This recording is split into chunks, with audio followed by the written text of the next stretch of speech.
क्या आप जानते हैं हनुमान जी का जन्म राम जी के जन्म से भी पहले निर्धारित हो चुका था।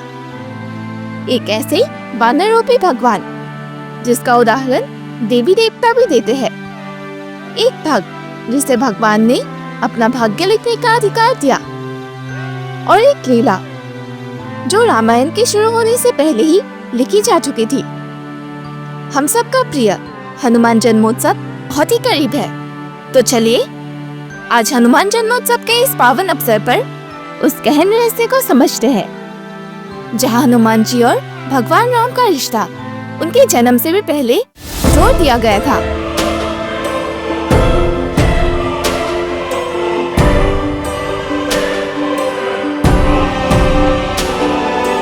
हनुमान जी का जन्म एक अजूबा। हनुमान जी का जन्म कोई आम जन्म नहीं था। वो पवित्र दिन जब माता अंजनी भगवान शिव के भक्ति में लीन थी और पवन देव ने अपने तेजस्वी प्राणों से हनुमान जी को जन्म दिया। उनका जन्म न केवल एक वानर के रूप में हुआ था, बल्कि वो संकट मोचन एक अवतार के रूप में हुआ। वो साक्षात महादेव के 11वें रुद्र अवतार थे। लेकिन सबसे बड़ा प्रश्न तो यह है कि भगवान राम तो त्रेता युग में आए, लेकिन हनुमान जी का अवतार उससे पहले कैसे हुआ और क्यों हुआ? क्या यह कोई दैवीय योजना थी? देवताओं की सभा, एक रहस्यमयी योजना। जब जब धरती पर अधर्म बढ़ता है, तब तब भगवान स्वयं अवतार लेते हैं।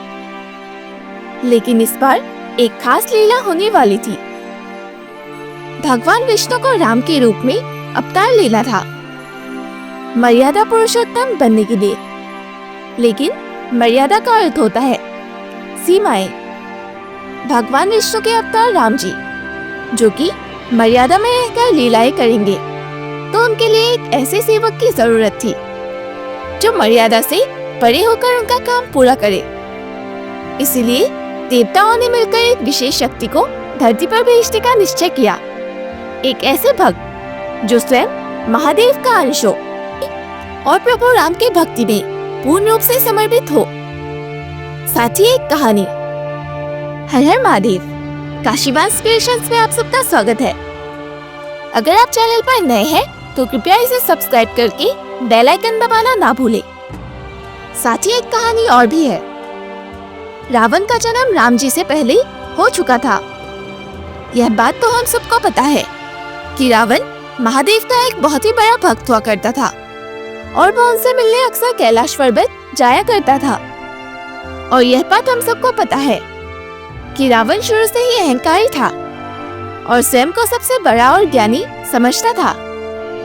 तो एक दिन जब वो महादेव से मिलने कैलाश पर्वत पर गया, तो उसने नंदी जी का मजाक बनाया कि वो एक साधारण से बैल है जो बानर की तरह दिखते हैं। और तब नंदी जी ने उसे श्राप दिया कि तेरी मृत्यु का कारण भी एक बानर ही बनेगा जिसका तूने परिहास किया।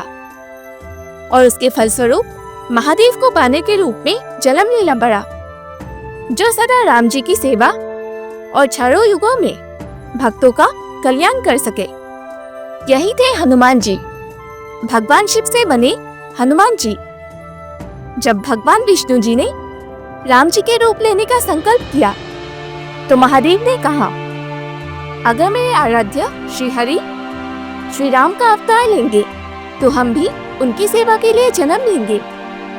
और इसी संकल्प से जन्म हुआ महादेव के अंश, महादेव के 11वें रुद्र अवतार हनुमान जी का। उनका जन्म एक दैवीय योजना का हिस्सा था, जिसमें उनका एक ही लक्ष्य था, राम जी की भक्ति और उनकी सेवा। यह कहानी बताती है कि हनुमान जी का अस्तित्व केवल बल और शक्ति का प्रतीक नहीं है, बल्कि एक दैवीय उद्देश्य का रूप था। रामायण के पहले से ही लिखा गया था उनका रिश्ता। जब हनुमान जी ने राम जी से पहली बार मुलाकात की वनवास के समय, जब सुग्रीव जी का दर्द उन तक पहुंचा, तब भी उन्होंने तुरंत राम जी के चरणों में अपने आप को समर्पित कर दिया। प्रभु श्री राम जी ने बस एक बार हनुमान जी की आंखों में देखा और सब कुछ समझ गए, क्योंकि यह संबंध पहली बार का नहीं था, बल्कि यह तो युगों से लिखा गया था। हनुमान, तुम मेरे थे, हो और सदा ही रहोगे।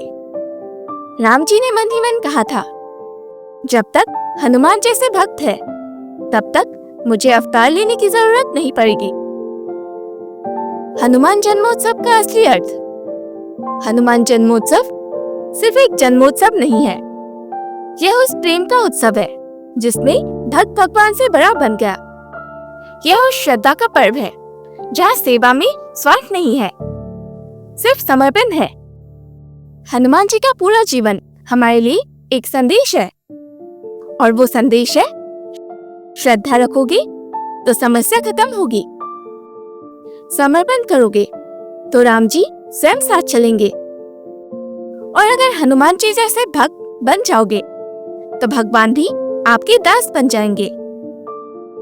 अगर आप भी हनुमान जी से प्रेम करते हैं, उनके भक्त हैं, तो कमेंट्स में जरूर लिखिए जय बजरंगबली और बताइए आप हनुमान जन्मोत्सव कैसे मनाते हैं। आपका एक कमेंट किसी और के जीवन में भक्ति का दीप जला सकता है। जय हनुमान जी, जय श्री राम। यह था एक रहस्य जो हनुमान जन्मोत्सव को और भी पवित्र बना देता है।